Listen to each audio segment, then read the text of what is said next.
নামাজ শুরু করার আগে তিনটি বাক্য পড়ুন, আল্লাহ তাআলার রহমতের দরজাগুলো আল্লাহ তাআলা খুলে দিবেন। ওই সময় আপনি আল্লাহর কাছে যা চাইবেন আল্লাহ রাব্বুল আলামিন কিন্তু তাই দিবেন। আপনার মনের সকল আশাগুলা আল্লাহ তাআলা পূরণ করে দিবেন।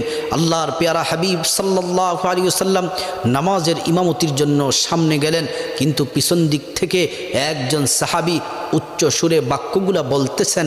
আর আল্লাহ রাসূল নামাজ শেষ করার পরে জিজ্ঞেস করলেন, কে এই বাক্যগুলা পড়েছ? ওই সাহাবী হাত তুললেন।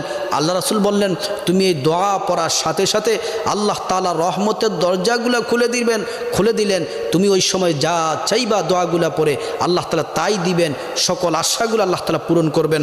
দোয়াটি হচ্ছে আল্লাহু আকবার কাবীরা ওয়ালহামদুলিল্লাহি কাসীরা ওয়া সুবহানাল্লাহি বুকরাতা ওয়া আসীলা।